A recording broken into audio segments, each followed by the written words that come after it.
O último passageiro. Zélia Carneiro Barufi. Pelo Espírito Selmo Robel. Dedicatória.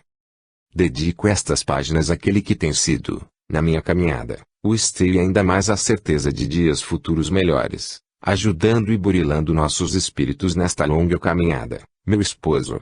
Tropeços, sim, erro sim, mas, lutando sempre, com o espírito voltado para as belezas da espiritualidade que nos aguarda. Zélia Carneiro Barufi. Agradecimento.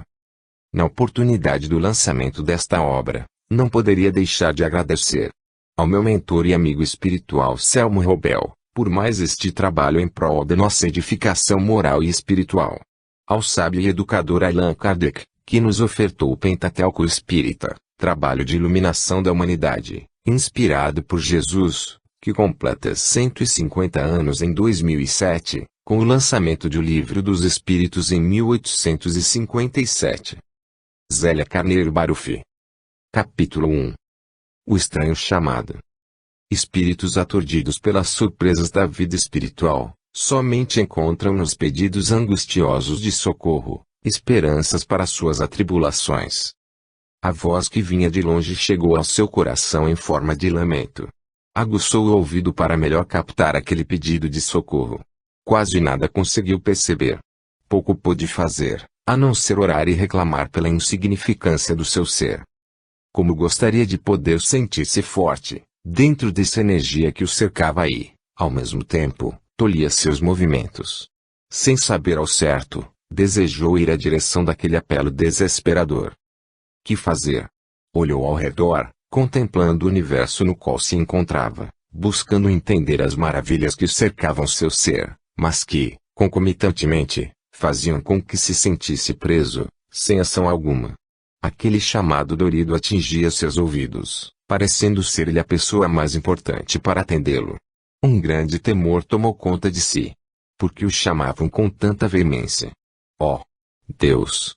Seu espírito se encontrava ainda tão imperfeito e em sofrimento também. Na sua pequenez, não conseguia localizar o chamado. Orou atribulado, contemplando o firmamento que se descortinava ante seus olhos.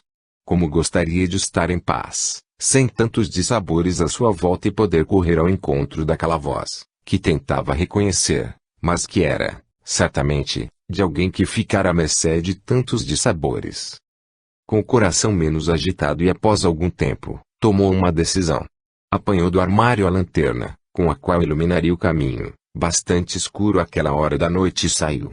O vento frio fez com que voltasse para dentro da pequena sala e buscasse, no cabide, o sobretudo um tanto surrado pelos anos de uso.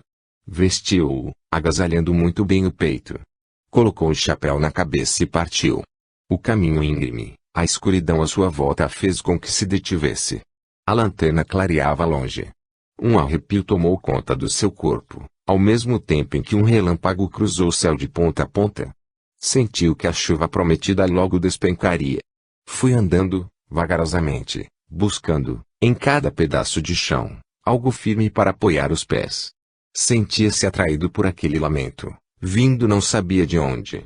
Por mais que buscasse, nada divisava além da completa escuridão que o cercava.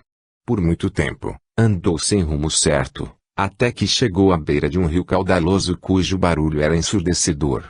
Percebia que precisava parar e descansar. A descida até aquele local fora longa. Afastara-se bastante de sua moradia e agora sentia-se temeroso.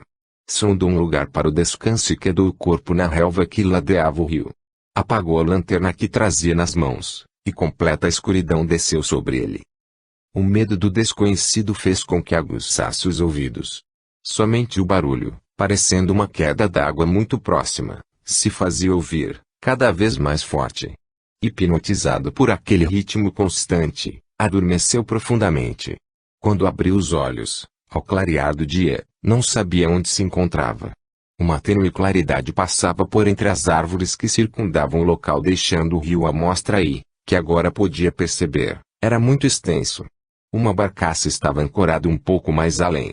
Tinha uma cor azulada, quase translúcida que, aos primeiros raios solares, refletia um brilho prateado intenso, fazendo com que nosso personagem, de um salto se pusesse em pé, um tanto amedrontado.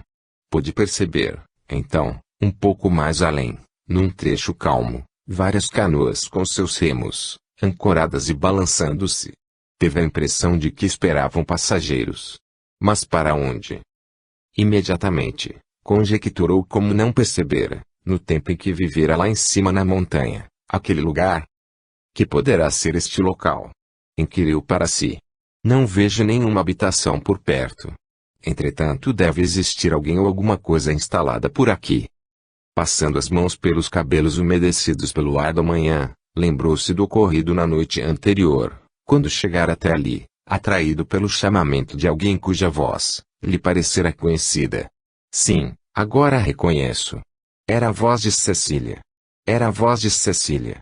Mas aqui, neste lugar, depois de tantos anos, que poderei fazer por essa criatura, se eu também me encontro necessitado de alguém para auxiliar-me? Cecília deixou-me há tempo. Isto não faz sentido agora, repetia sem cessar, tentando decifrar o que estava ocorrendo. A passos lentos, fui andando por entre a mata bastante extensa, tateando o caminho, procurando desvendar o desconhecido e deixando o rio para trás. Sem entender por quê, uma melodia adentrava seus ouvidos. Era o adágio de von Beethoven, tema do terceiro movimento da Nona Sinfonia. Vinha de todas as direções, trazendo uma leveza indescritível para seu espírito tão atribulado ainda. Começou a cantarolar, acompanhando com os pés. Lá, lá, lá, lá, lá, lá, lá, lá, lá, lá. Que bem-estar nunca sentido antes, meu bom pai. Minha alma está lavada de todas as minhas angústias. Neste instante, sinto a tua presença em todo o meu ser. Que caminhos meus pés trilharão daqui por diante? Que paz, que maravilhosa paz me invade o coração, neste momento. Sou grato a ti, meu pai, pela vida que pulsa em mim, pelo universo que me cerca e que sempre acreditei existir. Aos poucos, foi-se acalmando. À medida que caminhava, uma energia vinda de todas as direções tomava conta de seu ser, deixando-o embevecido com toda a paisagem que ia se descortinando ante seus olhos. Pássaros saltitavam à sua frente, parecendo querer indicar-lhe o caminho. Quando se deu conta, percebeu que saíra em uma pequena clareira que deixava à mostra um caminho longo a se perder de vista. Olhou atento para todos os lados. Nada. Nenhum sinal de vida, apenas terras descampadas, sem vegetação ou qualquer plantação. Andou sem preocupação de ir a parte alguma, tal estado de graça em que se encontrava. Parecia que alguma energia vinda, não sabia de onde, guiava-lhe os passos. Subitamente, avistou um comboio vindo na sua direção. Era uma porção de carros, transportando pessoas, algumas feridas. Para onde se dirigiam? Ao passar por ele, o condutor de um dos veículos ordenou, com firmeza: suba. Para onde vai esta condução assim abarrotada de gente? Inquiriu ele, perplexo. É sua oportunidade, meu caro. Se quiser, suba, caso contrário dê seu lugar para outro. Sem muita explicação, o condutor, que atendia pelo nome de Cezinando, fez menção de afastar-se. Impelido por aquela força estranha que o trouxera até ali, retrucou: espere, companheiro, quero apenas o tempo necessário. Meus pés estão sangrando pela caminhada que fiz. E, no impulso, não sem grande esforço, achou-se dentro da carroceria do veículo. Procurou um lugar para acomodar-se. Ouviu, novamente, a voz autoritária de Cezinando: vamos apertando mais para o lado, pessoal. Este é nosso último passageiro. Fora tudo tão automático. Estava tão embevecido com os acontecimentos daquelas últimas horas que não conseguia colocar as ideias em ordem. As coisas aconteciam tão rapidamente. Depois de muito rodar, o comboio entrou em uma atmosfera mais densa. O céu se tornara um tanto nublado e o azul já não era tão claro e resplandecente. A atmosfera, agora, parecia estar cheia de fumaça, com muita sombra, como se tivesse baixado, sobre ela, uma cortina negra que não deixava mais passar o sol, o ar puro e todo aquele azul maravilhoso de momentos antes. Cezinando começou a explicar que aquele fenômeno acontecia sempre que se aproximavam do planeta Terra devido às vibrações que eram expulsas das mentes das pessoas encarnadas, cujos pensamentos ainda se voltavam para as coisas ruins. Eram criaturas que não possuíam, em seus corações, ainda a semente do Evangelho de Jesus.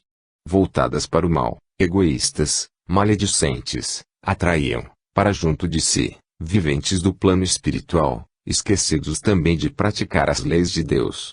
São milhares de espíritos necessitados de auxílio, mas que vivem ainda muito inferiorizados no mundo material, dividindo com os encarnados afins, suas desditas.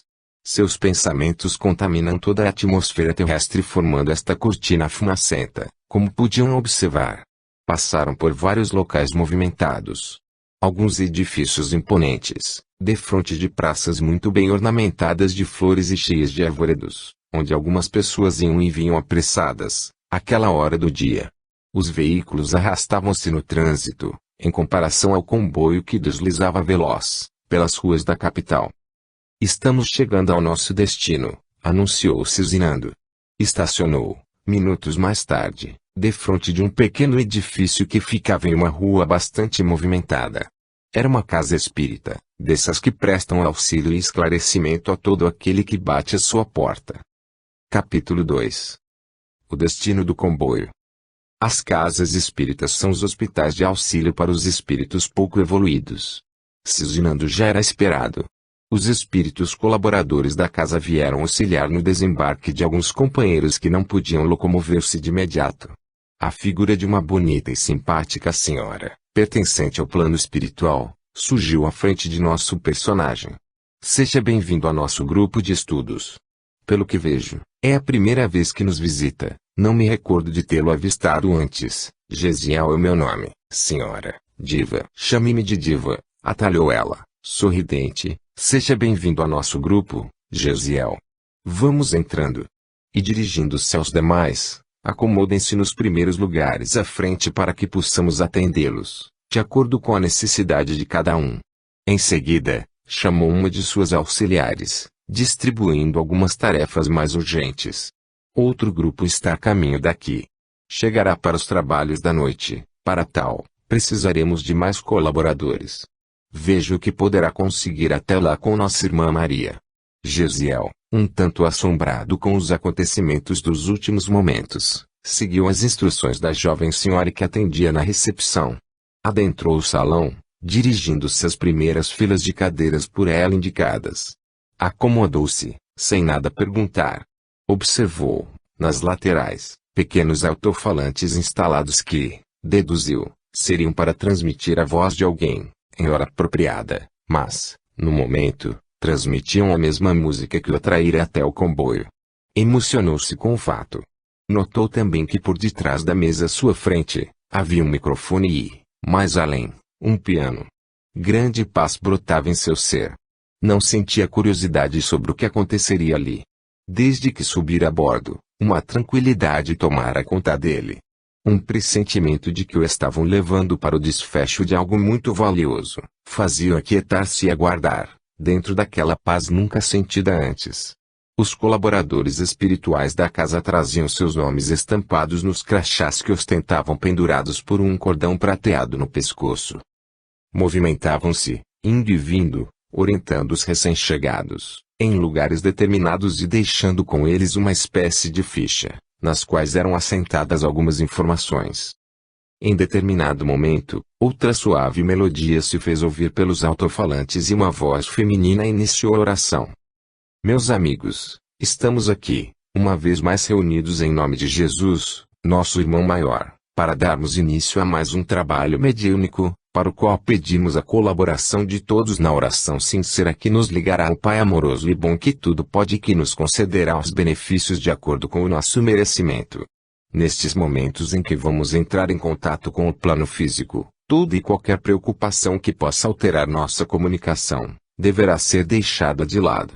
É importante que sintonizemos na faixa da vibração desses abnegados colaboradores encarnados, para que possamos usufruir do bem-estar que sempre buscamos aqui. Neste exato momento, eles estão em preces, vibrando por vocês que se encontram, muitas vezes, sem entender a real situação, após a perda do corpo físico. O trabalho de intercâmbio está iniciado, os médiums estão a postos. Através do nosso gerador de energias, podemos observar que muitos, hoje, poderão ter a bendita oportunidade de dar o seu recado. Em seguida, perguntou quem estava no recinto pela primeira vez. Alguns deles se manifestaram recebendo, então, o esclarecimento necessário de como funcionava o contato entre os encarnados e os desencarnados. Muitos de vocês poderão sair daqui, sem obter o chamado contato com os nossos benfeitores. Para uma comunicação correta é necessário que não se deixem tomar pela emoção. Uma vez conseguida a perfeita sintonia com os médiuns terrenos, procurem falar sobre tudo aquilo que sentem e que lhes aflige a alma. Certamente, haverá entre os voluntários desencarnados que trabalham no plano espiritual, aquele que lhes transmitirá as orientações seguras para caminhando a verdadeira pátria além daqui. O importante, porém, é a mensagem que receberão através destes nossos trabalhos de intercâmbio com o plano material. A doação de energias dos encarnados, pela vibração amorosa de seus corações nestes momentos, fortalecerá suas mentes e renovará seus espíritos, para o grande momento da aceitação e entendimento da realidade do mundo em que agora habitam. Nestes nossos encontros, vocês receberão energias de vários tipos, de acordo com a necessidade de cada um e que proporcionarão melhor compreensão do mundo espiritual em que vivem e o porquê desta vinda a este posto de auxílio. Aqui, funcionam vários cursos para todos e de acordo com os interesses de cada um. Possuímos também bibliotecas nas quais poderão consultar suas dúvidas com nossas voluntárias. Aqueles que forem compreendendo o trabalho e se integrando dentro do estudo, poderão, futuramente, prestar colaboração na casa. Assim estarão se fortalecendo cada vez mais para a grande caminhada, definitivamente para o plano espiritual e, quiçá, para o encontro com os familiares. Aprenderão a não chorar a perda de seus corpos materiais, mas sim, a louvar a Deus pela passagem e por mais esta etapa vencida. Como vocês podem sentir, vir a esta casa, orar conosco e doar estes momentos em benefício de si próprios, é bênção que devemos agradecer ao Criador. Enquanto a oradora explicava o andamento dos trabalhos, Gesiel pôde observar que não era somente o grupo dele que estava sendo recebido naquele local de orações. Chegavam a todo instante verdadeiras caravanas de irmãos que, como ele, precisavam da orientação, do socorro espiritual para que o entendimento chegasse mais rápido a seus corações. Havia várias salas para as quais os espíritos recém-chegados eram encaminhados. Crianças, jovens, idosos caminhavam, amparados por familiares, até uma voluntária que os destinava às salas especiais. Gesiel observava, com curiosidade, tudo aquilo. Vira entrarem alguns jovens cambaleando, crianças ainda, mal podendo manter-se em pé. Eram os drogados. Os olhos muito abertos, as pupilas dilatadas, as mãos retorcidas, formavam um quadro pavoroso. Estes vinham para um trabalho especial que, talvez, durasse muito tempo para ser concretizado. Eram criaturas ainda muito rebeldes que, por misericórdia divina, encontravam ali, naquele local, o amparo de irmãos dispostos a ceder energias, em prol da saúde espiritual de todos eles. Chegavam aos montes, alheios ao que se passava ao redor. Riam por nada. Suas atitudes eram automáticas. Não sabiam o que se passava à sua volta ou que já haviam deixado o corpo físico, tão embrutecidos estavam pela droga que os consumira. Gesiel, tão impressionado com o que via, nem se dera conta de que a mensageira se calara. Estava banhada de luz violácea a qual irradiava a todos os presentes, em forma de gotículas que se dissolviam no ambiente. Imediatamente, na mesa, defronte das cadeiras onde muitos deles se encontravam e também nosso personagem Gesiel, um aparelho, que ali se achava e que passara despercebido até então, deu sinal de transmissão, mostrando, repentinamente, tênue claridade azulada. Semelhante a um computador e fazendo, até mesmo, às vezes de um desses que existem no planeta, através de sua tela, podia-se observar, à medida que a operadora sintonizava os locais de trabalho na casa, o andamento destes. Subitamente, Gesiel estremeceu na cadeira em que se encontrava. Um calafrio percorreu todo o seu corpo. Observara ali na tela do aparelho algo que mexera com seu espírito, até então em silêncio. Permanecera calado até aquele momento, mas agora, necessitava saber o porquê de o seu nome aparecer escrito juntamente com outros, num livro em cima daquela mesa comprida. Nesse livro eram colocados os nomes das pessoas desencarnadas para a irradiação de pensamentos positivos por parte dos encarnados, parentes e amigos que pediam preces pelos seus na casa espírita. Sem dar-lhe tempo para qualquer pergunta, a mensageira chegou até junto dele e, suavemente, ordenou-lhe: vá, meu amigo. Acompanhe esta energia que irá impulsioná-lo para a comunicação. Recebeu a bênção dos céus. Raramente nossos irmãos conseguem, da primeira vez, entrar em contato com o plano material e, quiçá, com seus familiares. Vá, irmão. Dê o seu recado. E antes mesmo que Gesiel pudesse responder, sentiu que algo muito forte o arrastava para dentro da sala. Achou-se do outro lado do aposento em que se encontrava momentos antes e, agora, sob forte impressão, lhe saiu da garganta quase que num grito, a exclamação: Margarida! Margarida! Então foi você? Foi você quem orou por mim, quem orou por mim. Imediatamente, Margarida sentiu aquela vibração envolver seu pensamento e sintonizou com o de Gesiel. Seria ele. Estaria ele ali, naquele momento. Oh! Deus! Oh!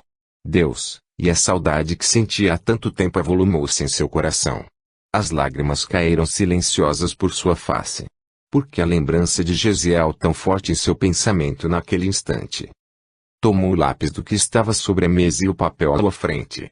Sua cabeça começou a rodar. Rodar. E ela iniciou a psicografia. Gesiel permanecia ao lado da amiga, muito emocionado, agradecendo o carinho que ela lhe dedicara antes da sua desencarnação e as tantas vezes que o atendera, quando a doença se manifestara. Dissera que estava bem, porém com muita saudade dos familiares. Contou que o plano espiritual para ele era ainda cheio de surpresas. De repente, prorrompeu em prantos, interrompendo a comunicação. Margarida, muito emocionada, não queria acreditar no que escrevera. Seria mesmo Gesiel? Sem condições de continuar comunicando-se, dada a emoção forte que sentiu, ele foi afastado do recinto por amigos generosos que ali se encontravam para prestar auxílio aos companheiros desencarnados. Mais tarde, já refeito das emoções pelas quais passara, ele murmurava com emoção: que bênção, meu pai! Que bênção, poder dizer aos meus, tudo o que sinto e, principalmente, poder dizer a Margarida muitas coisas acerca da minha nova situação. Voltarei outras vezes, se for permitido. Eu não imaginava que tudo seria assim. Acho mesmo que ignorava estas coisas. Ah! Como gostaria de ficar por mais tempo, junto dessa doce amiga, das horas calmas da minha vida e das horas de muita angústia. A mesma força que o impulsionara para dentro da sala de trabalhos, o trouxera de volta ao salão, onde tantos outros companheiros que com ele aportaram a casa espírita, sofriam o mesmo processo energético para que a comunicação acontecesse da melhor forma. Diva ajudou a sentar-se na cadeira. Gesiel, ainda emocionado pelos acontecimentos, deu livre curso às lágrimas. A música invadiu o ambiente, trazendo muita emoção para todos. Cada um deles estampava nos olhos a recordação de um passado, de uma etapa da vida terrena, que a morte ceifara. Sentiam-se perdidos, alguns, apegados ainda à matéria. Foi então que uma infinidade de luzes de cores resplandecentes caíram sobre as cabeças daqueles que aguardavam em estado de graça, pelo atendimento tão necessário aos seus espíritos. A música, vinda de todas as direções, envolvia a todos e proporcionava sublime paz aos que agora eram encaminhados às outras salas de trabalhos. Podia-se notar, em seus semblantes, a ansiedade pela comunicação com o plano material. Cada qual carregava um problema diferente, uma profunda dor ou uma grande saudade. Após o último atendimento e depois de todos servirem-se do precioso líquido que estava na jarra sobre a mesa, foi feita a oração de encerramento pela irmã Maria, que atendia solícita. Despediram-se, hauridos daquela paz que agora preenchia seus corações. Conhecedores um pouco mais dos porquês da situação em que se encontravam, estavam certos de que, na próxima semana, estariam de regresso novamente naquele abençoado local que os acolhia e lhes transmitia muita fraternidade. Capítulo 3. Retorno à cabana. O ciúme não tem preferência. Nasce no íntimo do homem ou da mulher. Fruto da paixão, O ciúme de coisas ou pessoas enseja desentendimentos que acabam por afastar aqueles que mais gostaríamos de ter próximos de nós. Finalmente, o comboio estacionado defronte do prédio e dirigido por Cezinando, pôs-se em movimento, ganhando as ruas da capital. Em breves instantes, que para alguns passageiros pareceu uma eternidade, devido ao estado evolutivo em que cada um deles se situava, penetrou na atmosfera próxima à crosta terrestre, deixando, de quando em quando, alguns passageiros para que buscassem suas moradas. Nosso personagem desembarcou na entrada da mata. O condutor parou o comboio e, com aquela voz autoritária que o caracterizava, exclamou: "Desça, amigo, e, na próxima semana, se quiser voltar à casa espírita tem que me esperar aqui." E assim que Gesiel desembarcou, arrancou o veículo a toda, desaparecendo na curva do caminho. Fez o mesmo trajeto para voltar a casa, no alto da montanha, onde se refugiara há bastante tempo. Conhecedor do seu verdadeiro estado, sem entretanto buscar novos horizontes na espiritualidade, foi recolhido após seu desenlace, por amigos e parentes que o conduziram a um pequeno hospital próximo à crosta até que se restabelecesse do choque da passagem. Nos últimos anos de sua vida terrena, sofrerá bastante. E recordou a falta dos bens materiais, que vira escorregar de suas mãos, embora nunca lhe faltasse o ânimo para o trabalho, e tantas outras dificuldades e desilusões. Tudo isso fez com que se tornasse amargo e desiludido. Não tinha ao seu lado aquela companheira que o incentivasse, embora estivessem unidos há mais de 20 anos. Viviam juntos, mas separados, pois não os ligavam os laços do verdadeiro afeto. Este era seu segundo casamento. Da primeira vez em que se consorciara, era jovem demais. Tinha apenas 18 anos de idade e sua escolhida, adolescente ainda, sonhadora, buscava encontrar no, até então namorado, todas as qualidades necessárias para uma vida plena de felicidade. Gesiel não culpava ninguém pela infelicidade que sentira desde os primeiros anos daquele casamento desastroso. Cecília era moça prendada e criada para o lar. Desempenhara, desde os primeiros momentos, o seu verdadeiro papel. Educada nos melhores colégios da capital, aprendera, com as freiras, todas as prendas domésticas, necessárias para que contraísse um bom matrimônio. Mas fora somente isso. Aquele sentimento nobre que todas as mulheres deveriam possuir, aquele carinho nascido da alma, extravasado nos gestos e nos sentimentos para com o ser amado, ela não possuía. Seu espírito, ainda muito rude, pensava tudo dominar. Atendia a Gesiel em todos os seus desejos, entretanto queria-o só para si. O ciúme doentio que sentia dele, dava ensejo a muitos desentendimentos que culminavam por afastá-lo da sua companhia. Permanecia, então, no trabalho até bem tarde, para não ter que ouvir as queixas de Cecília. Acabara de entrar, fechando a porta atrás de si. Colocou a lanterna no armário e, como de costume, pendurou o sobretudo no cabide próximo da porta. Em seguida, retirou os sapatos. Sentou-se em uma cadeira, próximo da janela de onde podia avistar a paisagem encantadora do lugar. Cerrou os olhos, procurando reviver os detalhes vividos naquele dia. Desta vez, nem procurou a companhia do seu inseparável violão. Seu espírito, imediatamente, mergulhou nas lembranças que assomaram em sua mente, descortinando, para ele, uma vida de sonhos e ilusões perdidas no tempo e no espaço. Capítulo 4. A luta nos planos materiais. As angústias e os desentendimentos aos quais a matéria nos impinge, fazem-nos progredir, quando bem suportadas. As ruas da capital, àquela hora, estavam congestionadas pelo trânsito. Todas as pessoas apressadas, chegando às casas no horário do meio-dia para, logo em seguida, após um breve descanso, regressar novamente ao trabalho. Gesiel, a passos largos, parou defronte do portão. Cecília, inquieta, o esperava, um tanto mais além da entrada. Os olhos muito negros e grandes faiscavam. Ela, toda eletrizada, braços cruzados à frente, e vinha na pequena varanda da entrada da casa. Ao deparar-se com o marido sorridente, chamando-a para que lhe abrisse o portão, pois vinha carregado de embrulhos, desabafou. "Pensei que você não chegasse mais", foi dizendo e abrindo com muita força o portão, não disfarçando a angústia que sentia toda vez em que Gesiel se atrasava um pouco. Como você demorou? Foi o trânsito e Cecília. Mas estou aqui inteiro. São e salvo. Ainda bem, resmungou ela, recebendo o beijo que ele depositava em sua face. Entraram. Dentro da casa, Dona Eunice, a sogra, terminava de pôr a mesa. Ande, Gesiel. Você está um bocado atrasado. Venha almoçar logo. Hoje tenho aquele compromisso na igreja. Cecília irá comigo, como sempre. Sim, balbuciou Gesiel dirigindo seu banheiro. Só um instante, Dona Eunice. Cecília acompanhou-o, permanecendo do lado de fora a crivá-lo de perguntas. Por que o atraso? Você saiu no horário ou Jacinto prendeu, novamente, no escritório, após o serviço?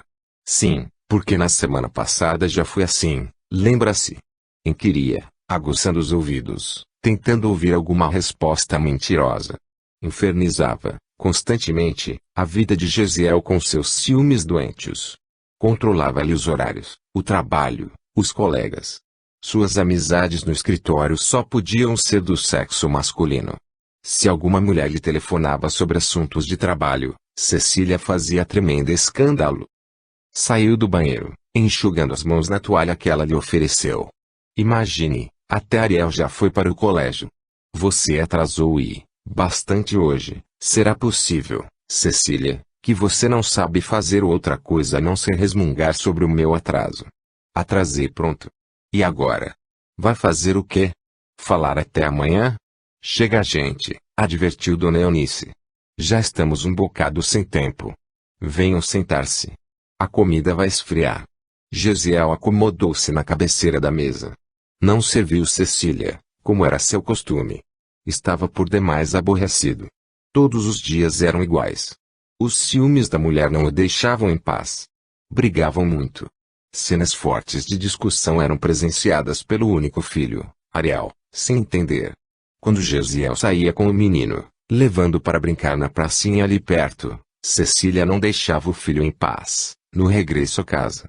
Crivava de perguntas como, aonde foram? Com quem seu pai se encontrou? Com quem conversou? Comigo só, mamãe, respondia o garoto. Só comigo papai ficou, só comigo papai falou. Ela então se calava, satisfeita. O filho certamente falava a verdade. Mas não percebia que também ele, apesar de sua tenra idade, estava ficando muito enjoado de tantas e tantas perguntas todas as vezes em que voltava dos passeios com o pai. Chegara mesmo a comentar com Gesiel em uma de suas saídas, tal era o aborrecimento que essas perguntas lhe causavam. E qual o motivo? Ele não entendia. Via no pai o seu amigo, o seu companheiro e aquelas brigas da mãe, acusando Gesiel de algo, o entristeciam demais. Crescendo neste ambiente sem paz, Ariel tornara-se arredio. Cecília, preocupada em vigiar Gesiel, esquecia-se do filho, o qual necessitava de muito carinho e atenção. Ele passava parte da tarde no colégio e por volta da noitinha, após o jantar sempre servido pela avó Eunice, fazia lição de casa, geralmente, na companhia desta. Cecília esperava Gesiel chegar do trabalho e inventava alguma coisa para fazerem à noite. Visitar a sogra, uma vez por semana e em dias certos, era um dos programas. E, claro, para queixar-se de Gesiel e de seus horários não cumpridos. Assistir a um bom filme aos sábados e arrematar a noite em alguma casa de lanche também era rotina. Mas Ariel nunca os acompanhava. Os anos foram se passando. O estado doente de Cecília foi se agravando, cada vez mais. Gesiel não era dotado de beleza, mas seu porte elegante e seus modos gentis atraíam a atenção e a simpatia de todos. Certo dia estava programada uma comemoração na firma onde ele era diretor comercial. Um almoço de confraternização para os funcionários e suas famílias. Cecília e o filho compareceram. Mas que escândalo! Uma colega de Gesiel de nome Helena, muito falante, resolveu, para ser agradável, elogiá-lo para Cecília. Contou que estavam trabalhando juntos, num projeto que traria alguns artistas do Rio de Janeiro para uma apresentação na rádio local. Ambos estavam tentando arranjar patrocínio para custear a vinda dos artistas.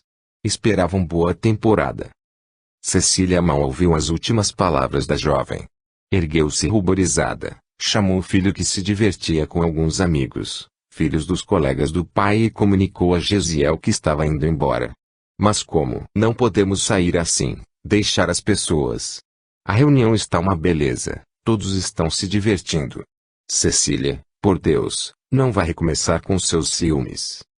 Aquela moça, a Helena, contou-me de um projeto onde vocês estão trabalhando juntos. Até agora você não me disse nada. Acha que não tenho o direito de participar de sua vida e de seu trabalho? Estou agora, aqui, com cara de boba. Todos sabem, menos eu. Sublinhando Cecília, eu ia lhe contar mais tarde, quando tudo estivesse certo. E depois, isto é assunto de trabalho. Penso não ter muita importância para você. E quantas vezes tentei lhe falar? Mas, quando chego em casa, são só cobranças e mais cobranças, porque estou fora do horário. Quer saber mais? Perdi a vontade de falar com você. Estou farto desses ciúmes. Não me chame a atenção aqui. Quero ir embora, do contrário faço, já, uma gritaria que você vai ver. É próprio de você. Faça, tire o respeito de todos para comigo que, hoje mesmo, rompo com você, deixo a nossa casa. Estou farto, Cecília, farto. Mas ela deu de ombros. Passou a mão no filho que vinha se aproximando e disfarçando a intensa raiva que sentia, despediu-se, dizendo: Gesiel vai levar-me, estou um tanto indisposta. Já ele regressará ao convívio de vocês. E virando-se para Gesiel, ameaçou: Leva-me já, senão não responda pelo que poderá acontecer. Dou uma surra nessa serigaita da sua funcionária, a tal Helena. Gesiel sabia que o Cecília cumpriria o prometido. Com um sorriso sem graça, acenou para os companheiros e partiu, levando Cecília e o filho pelo braço. Ariel, sem nada entender do que ocorrera, acompanhou os pais. Entretanto, Gesiel não voltou mais ao local da reunião. Sentia-se arrasado com o que acontecera. Os companheiros de trabalho sabiam a vida que ele levava com a mulher. Ficou lá, o enorme salão do clube, alugado para a confraternização das famílias, no local que ele instalara o som para que os colegas promovessem um baile, depois da esperada churrascada. Assim era a sua vida. Sem grandes encantamentos. Uma união totalmente fracassada. Não envidara esforços para tolerar os ciúmes de Cecília, pois dizia a todos que o conheciam que não dava motivos para tal. Levava normalmente a vida, da casa para o trabalho e deste para o lar, se é que se podia chamar de lar, o inferno em que vivia há tanto tempo. Quando menos esperava, Cecília o surpreendia no trabalho, sempre culminando estas visitas em discussões, pois ele sabia que ela fora buscá-lo para vigiá-lo. De que? Sentia-se enfadado de tudo. Principalmente, da infantilidade de Cecília. Após tantas cenas de ciúmes, ela o procurava arrependida, dentro de uma camisola provocante. Tal atitude deixava-o furioso. Não é assim que resolveremos nossos problemas, Cecília. Você precisa de um tratamento sério. Não podemos continuar com esta vida, assim. Não é justo para mim, para nós. Vamos dar um tempo. Estive pensando, seriamente, em ir passar uns dias na casa da minha irmã Denise. Ela é uma pessoa sensata e, certamente, saberá me aconselhar. Você sabe que ela é espírita e recebe aquele protetor com o qual já muitas vezes me aconselhei. Ficarei por lá uns dias e você, então, sem a minha presença poderá colocar as ideias no lugar. Assim não podemos continuar, Cecília.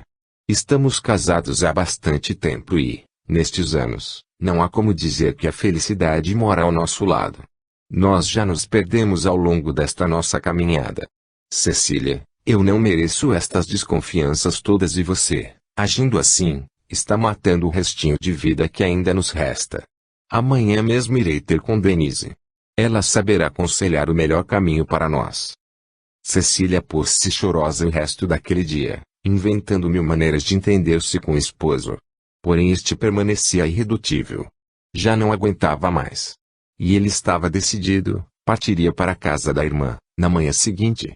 Antes conversaria com o filho e tentaria explicar-lhe os motivos da sua partida. Certamente, Ariel sofreria, mas ele esperava que o menino, após suas explicações, entendesse seus motivos. Afinal, Ariel já era um homenzinho. Também ele sofreria muito a separação do filho, Porém, esperava que, nesse meio tempo, Cecília refletisse e procurasse refrear seus ímpetos de ciúme. Afinal, ninguém mais conseguia ter paz naquele lar. Até mesmo Dona Eunice, a mãe de Cecília, andava muito aborrecida com aquela situação. Gesiel sempre pensara em mudar-se para uma casa que fosse apenas dele e da mulher. Achava que, talvez estando ele, a mulher e o filho, reunidos em um lar somente deles, Cecília se modificasse um pouco. Longe da influência da sogra, ele acreditava que tudo seria diferente. Cecília, no entanto, relutava, pois não queria deixar a companhia de Eunice. Ambas eram muito afins e desde que o pai de Cecília desencarnara, a relação entre ambas estreitou-se mais ainda. Capítulo 5. Mágoas sem perdão. Uma vez ferida a sensibilidade de um espírito, nossas imperfeições dificultam a reparação. Perdoar ou aceitar é uma virtude difícil de ser vivenciada. Naquela noite, Gesiel colocou o filho no carro que comprara não fazia muito tempo e levou-o para dar uma volta ali mesmo por perto. Foram a uma confeitaria e, como dois bons amigos, tomaram sorvete e conversaram. Gesiel, esforçando-se para não demonstrar a dor que sentia por ter que deixá-lo, ainda que temporariamente, conversou longamente com ele. Prometeu que viria buscá-lo nos finais de semana para passear no parque, como faziam sempre, aos domingos. Ariel fez o que entendeu. Para não magoar o pai, procurou ser forte e não derramar lágrima alguma. Na volta para casa, entrou calado. Sentiu que a revolta tomava conta do seu coração, toda vez em que Cecília lhe dirigia a palavra nos dias que se sucederam. Evitava olhar para a mãe. Gesiel se fora na manhã seguinte, após a sua saída para a escola. Fizera de propósito para que o filho não presenciasse a partida e prorrompesse em prantos, tornando o momento mais doloroso. Aí, então, não teria coragem de prosseguir com seu intento. Já não bastavam os palavrões que a mulher lhe dirigiu ao vê-lo arrumar as roupas em uma pequena sacola. Vendo que nada conseguia demovê-lo daquele propósito, ela passou a mão no telefone e chamou o irmão, o único irmão que possuía. Esperava que ele conseguisse fazer com que Gesiel não se fosse. Porém Otávio, este era seu nome, sabedor do terrível gênio de Cecília, respondeu-lhe que era melhor, para ambos, um tempo de reflexão. Veja bem, dissera, sempre gostei muito de Gesiel e não gostaria de perder a sua amizade por intromissão em suas vidas. Um afastamento temporário entre vocês será bom, acredite minha irmã. Gesiel conversou muito comigo a respeito de vocês, ainda outro dia. Quer saber? Foi na última reunião dos comerciários. Ele estava muito abatido e com o firme propósito de dar um tempo em suas vidas até que as coisas melhorassem entre ambos. Cecília, minha irmã, só tenho a lamentar. Entenda, não quero influenciar nada em suas vidas. O problema é de vocês. Tantas vezes lhe alertei que um dia aconteceria a separação. Nenhum homem aguenta tanto, Cecília. Gesiel é um bom homem, trabalhador, amoroso. Mas os seus ciúmes, minha cara. Está bem, Otávio, não precisa me dizer nada mais. Pensei que você pudesse me ajudar. Desligou o telefone com raiva, ainda em tempo de correr até a porta e constatar que Gesiel se fora sem um adeus sequer. Melhor assim, gritou na porta da rua para que os vizinhos escutassem. Não vou aceitá-lo nunca mais. Nunca mais volte aqui. Capítulo 6. Os grandes amores são eternos. Almas afins quando se encontram deixam marcas profundas, difíceis de ser esquecidas. Margarida deixara o centro espírita um tanto atordoada com o que acontecera. Perguntava-se no trajeto da volta para casa, se tudo aquilo que ocorrera não teria sido fruto da sua imaginação. Sempre tivera vontade de que Gesiel viesse, um dia, dar-lhe notícias. Conhecedora de como as coisas se processavam na espiritualidade, esperava, com tranquilidade, esse momento. Sabia que não deveria chamá-lo em pensamentos durante os trabalhos mediúnicos, pois poderia manifestar-se um impostor, um espírito brincalhão e fazer chacota de seus sentimentos. Colocara seu nome no livro de radiações, assim que ele desencarnara, para que as preces do grupo o atingissem. Naquele dia, seu pensamento estava apenas atento às mensagens lidas antes dos trabalhos. A dirigente do grupo solicitara a ela que fizesse a leitura e o comentário da página lida do Evangelho e, que se referia à perda dos entes queridos. Mas ela jurava para si que, em momento algum, pensara em Gesiel. A felicidade que sentia era tamanha que se recusava a acreditar, e se eu estiver enganada? Não, não posso pensar assim. Era mesmo Gesiel, a energia que eu senti foi tão forte. Não posso pensar assim. Era ele sim. Sim. Havia chegado à praça. Olhou no relógio bem à sua frente, desses que há nos jardins e, certificando-se de que ainda faltava algum tempo para o cair da tarde, procurou um banco. Necessitava descansar e pensar. Pensar e recordar. Quantas vezes a caminho de casa, de volta do trabalho, olhava os carros nas ruas e, se algum se parecia com o de Gesiel, seu coração sobressaltava-se para, logo em seguida, se dar conta de que nunca mais o veria, de que nunca mais o encontraria. Como a vida lhe fora ingrata. Por diversas vezes, aquele homem cruzara seu caminho e, por diversas vezes, o perdera. O perdera por opção. Renunciar àquele amor do tamanho do mundo, não sem lágrimas, não sem sofrimentos. Sempre jogando para mais tarde a alegria de viver ao seu lado. Cerrou os olhos por alguns instantes, vivendo o passado que ainda estava tão presente em suas recordações. Sabia que não devia fazê-lo. As lembranças vividas há tanto tempo só faziam sofrer. Agora era tarde demais. De que lhe adiantava pensar e pensar, se o tempo que perdera em renúncias e dedicação aos familiares se for aí, por mais que quisesse, não voltaria jamais. O amor que sentira por Gesiel fora impetuoso, e refletido mesmo, por ambos. Gesiel, preso ainda à esposa, tão complicada e ciumenta, via em Margarida, desde o primeiro instante em que a conhecer alguém que completaria sua vida tão sem sentido. Desde há muito. Os minutos passavam céleres e os primeiros sinais de que a noite se aproximava já se faziam próximos. Mas, para Margarida, sentada ali na praça, as horas não tinham importância. Via à sua frente apenas a figura ainda jovem de Gesiel, saindo das brumas de um passado longínquo, sem dizer-lhe palavra alguma, quase encostando em sua face um pedaço de papel que, surpresa, obrigou-se a ler, pensando tratar-se de algo referente ao seu próximo trabalho, pois era enfermeira no hospital perto do trabalho de Gesiel e, por vezes, encontravam-se na lanchonete, que ele e alguns colegas costumavam frequentar. Nascera, então, uma amizade descontraída entre todos, cada qual falando um pouco de si. Era somente isso e nada mais. Margarida tinha um namorado que, raras vezes, aparecia para acompanhá-la no horário das refeições. Estava sempre às voltas com algo que dizia ter mais importância do que as palavras jogadas fora, naquelas ocasiões. Como estudante, ele tinha seus momentos de estudos, de conferências e de lazer que, certamente, não eram os mesmos de Margarida. Eram pessoas de gostos e anseios diferentes, mas se queriam bem. Estavam comprometidos e sabiam que, um dia, se casariam. Ela esperava apenas que André, esse era o seu nome, concluísse o curso de medicina, que estava prestes a findar, para que o matrimônio acontecesse. Margarida sonhava com um lar repleto de crianças.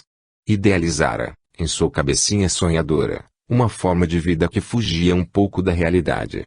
Era romântica, transparecia em seus gestos muita delicadeza e sonhava demais. Todos no hospital a conheciam e lhe queriam bem. Gesiel dera seu recado, num simples pedaço de papel. Guarde bem estas palavras em seu coração e não diga a ninguém. Eu lhe quero muito. Assustada diante daquela confissão, assim repentina, não conseguiu entender o gesto de Gesiel.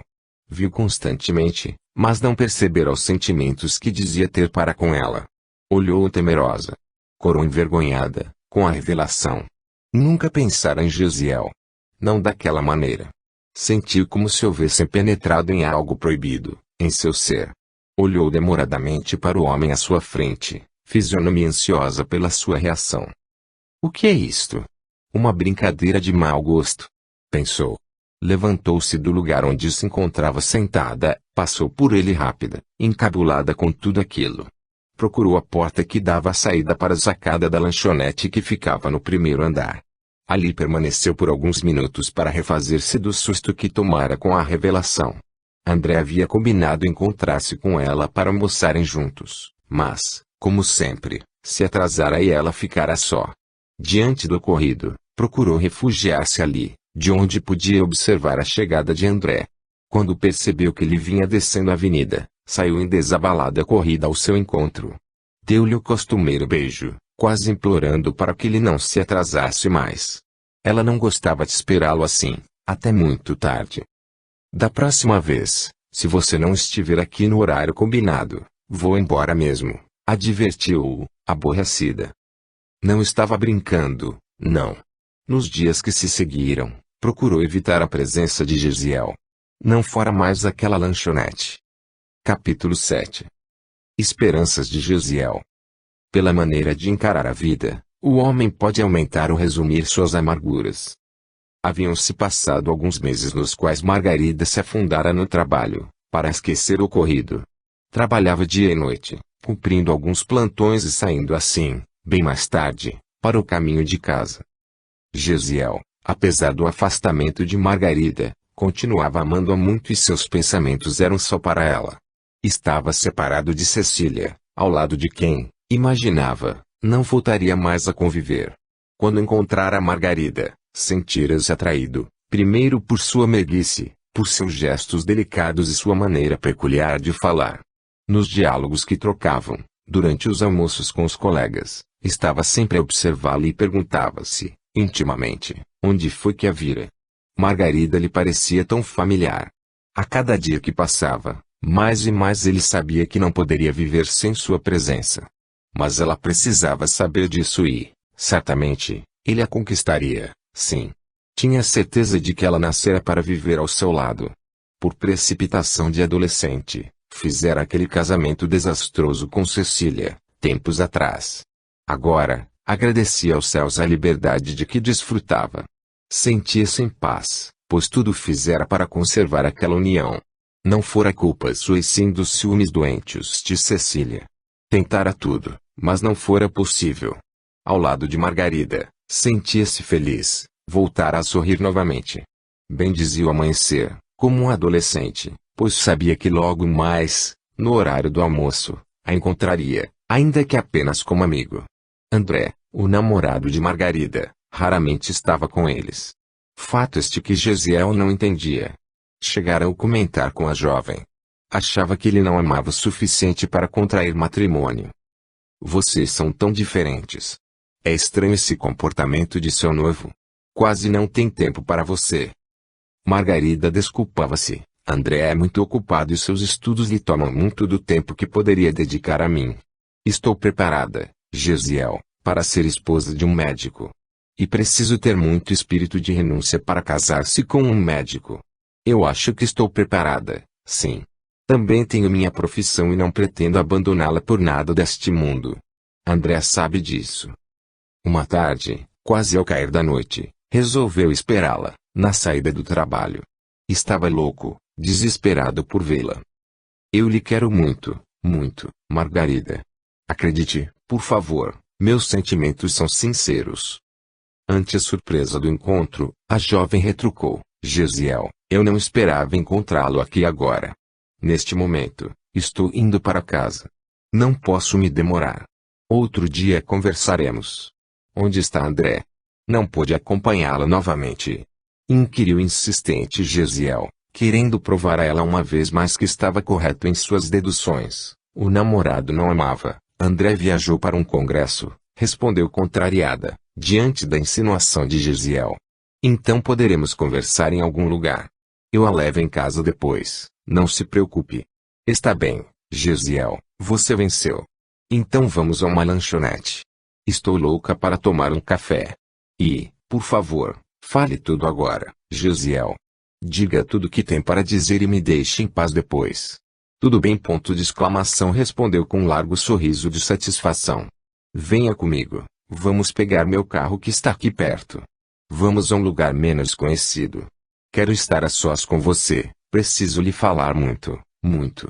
Margarida seguiu o amigo, levada por uma sensação desconhecida.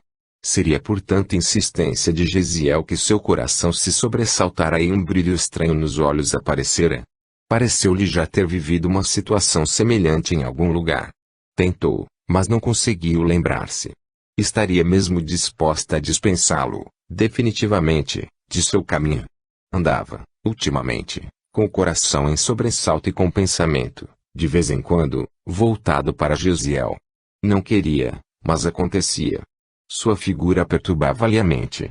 Sabia que não era correto, mas algo mais forte a levava a, constantemente, pensar no rapaz. Fazia comparações sim, entre ele e André, embora não fosse esse o seu desejo. Gesiel tinha razão quando dizia a ela que André não a amava. Não da forma como ele próprio lhe queria. Tão frio, tão egoísta em seus gestos, tão dominador, a última palavra era sempre a dele. Mas ela, Margarida, via no rapaz, alguém mais que um namorado, um protetor e que poderia proporcionar-lhe um futuro seguro. Órfãos desde muito pequeninos, foram criados por uma tia, ela e o irmão Pedro. A vida era de muita dificuldade para todos. A duras penas, conseguiu formar-se em enfermagem e, agora, com o que ganhava, auxiliava nos estudos do irmão que conseguira passar no vestibular de medicina há 2 anos. André ajudava Pedro em tudo de que ele necessitava para prosseguir o curso que escolhera. Então, ela não podia fraquejar. Não era correto enganar André. Ela não queria, não podia. Mas, porque Gesiel insistia. Seu coração queria saltar do peito, suas mãos tremiam. Nunca sentiram emoções assim, antes. Com André, tudo parecia tão certo. Tinha o seu trabalho no hospital, dedicava-se, além do dever, aos doentes que lhe eram confiados. Tratava-os com amor fora do comum. Era um anjo de candura, como diziam todos que a conheciam. Porém nada saía da costumeira rotina do trabalho que escolhera. André a entendia e sabia que poderia contar com ela em qualquer ocasião. Mesmo quando desmarcava algum encontro, sabia que contava com a sua indulgência. E, agora, Gesiel aparecia para confundir-lhe os pensamentos. Estivera feliz, até então? Ou pensava ser feliz? Gesiel rodava o carro devagarzinho, procurando algum lugar onde pudessem fazer um lanche. Queria estar a sós com ela. De repente, uma ideia lhe surgiu. Por que uma lanchonete? Poderiam lanchar ali mesmo, no carro. Estacionaria no pátio de uma dessas casas de lanche ao ar livre e, ali mesmo, dentro do carro, seriam servidos. Poderiam, então, conversar à luz mortiça dos postes que iluminavam as ruas. Não seriam reconhecidos por ninguém e ficaria mais à vontade. Margarida concordou. Era tudo o que ela mais queria naquele instante, lanchar e colocar um ponto final nas pretensões de Gesiel. Rodaram um pouco mais, até encontrar a lanchonete. Estacionaram em um recanto sossegado. Margarida permaneceu em silêncio, enquanto Gesiel fazia o pedido, não sem antes perguntar o que ela desejava. Não pôde deixar de fazer comparações. André não teria consultado sua preferência. Era sempre ele quem comandava tudo. Escolhia os pratos no restaurante e mandava servir. Nunca perguntava seu gosto. Ela acostumara-se assim, sem nada exigir. Tudo estava bem e ficaria, realmente, bem, não fosse o aparecimento de Gesiel para confundir sua cabeça tão certinha. Quando se deu conta, Gesiel passou o braço por sobre seu ombro, puxando-a para si. Amo a Margarida. Eu lhe quero muito, e, tomado por incontrolável sentimento, beijou-a, demoradamente. Surpresa, ela não resistiu ao abraço e ao beijo. A emoção que sentiu, ao perceber o calor de seus lábios fez com que se entregasse, sem pensar em mais nada, a não ser naquele momento maravilhoso, nunca vivido antes. Sim, amava aquele homem. Amava aquele homem, com todas as forças de sua alma. Era evidente. Não poderia negar. Entendera, naquele instante, que não poderia mais lutar com seus sentimentos. Tudo aflorara ao contato das mãos dele em seu ombro, dos lábios dele nos seus. Era como se estivesse vivendo, pela segunda vez aquela emoção. Mas como? Entregou-se, plenamente. Não pensou em mais nada. Procurou viver intensamente aquele amor nos dias que se seguiram, também. Gesiel esperava, ao cair da tarde, defronte do seu trabalho e, juntos, rodavam pela cidade até encontrar um cantinho que os acolhesse onde pudessem estar sossegados, longe dos olhares curiosos dos transeuntes. Margarida sabia que teria que enfrentar André, mais cedo ou mais tarde. Sentia-se tranquilo naquele momento, pois André ainda se demoraria fora por muito tempo. E como era maravilhoso pensar naquele sentimento que estava adormecido em seu coração e, num repente, explodira, parecendo que sempre existira. A cada gesto de Gesiel, era como se ela já o conhecesse de há muito. Que sensação!